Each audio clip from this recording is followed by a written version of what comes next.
आखिरी समय पे धन राजा के बोला मई, राजा जी से मांगे बचनियाना।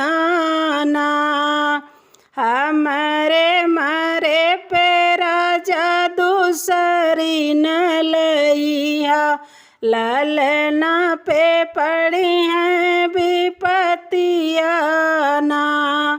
हमारे मारे पे राजा दूसरी न लइहा, ललना पे पड़ी विपतियाना। हमारो कहल राजा कहू न मानल, कैले न दूसर बियाहवाना। हमारो कहल राजा कहू न मानल, कैले न दूसर बियाहवाना। राजा त चली गईल अपने नौकरियाँ, राजा त चली गईल अपने नौकरियाँ, राजा त चली गईल अपने नौकरियाँ। ललना के भेजई स्कूलियाना।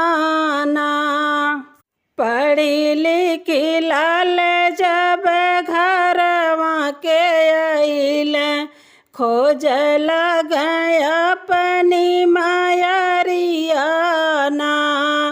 पढ़ी लिखी लाल जब घरवा के आइल, खोज लग अपनी मायरियाना।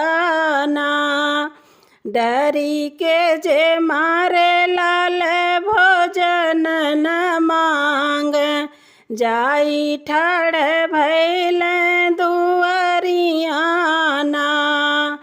हमारे मारे पे राजा दूसरी न लइहा, ललना पे पड़ी है विपतियाना। गरम से निकरेली मय भमयरिया, हथवा में लिहल कटरियाना। बाएं हाथे पापिन ललक दाबई गरदनवा, दहिने चलावई कटरियाना। काटी गरदन धैल भूसवा के घरवा, देही के बनावई भोजनियाना। राजा जे लवट लाई अपने नौकरिया से, रानी जी से करई अरजियाना।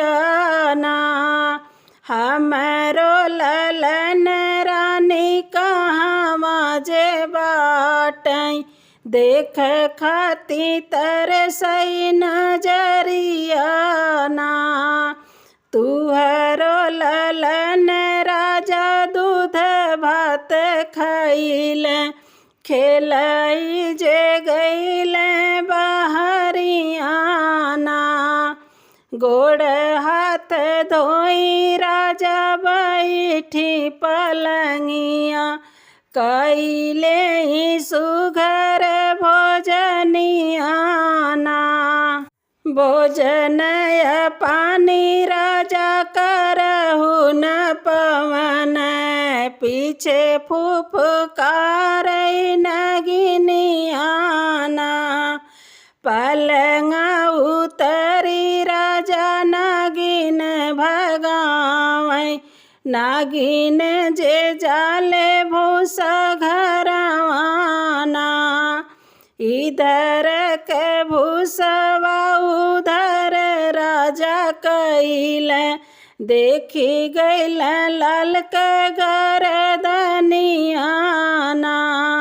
गरदन लई राजा सीना से लगाव, नयन न चुअल गया सुआना। कवन कसुर पापिन लाल मोर कईन, ललन के काटी गरदनवाना। तुहर ललन राजा हम नाही भाव, हम बाटी में भामयरियाना।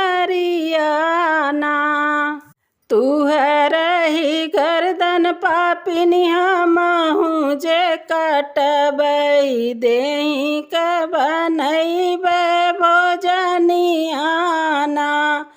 भले लोगवा हम पापी कई बोलई हैं, चाहे हम जाबै जेल खनवाना। भले लोगवा हो हम पापी कई बोलई हैं, चाहे हम जाबै जेल खनवाना।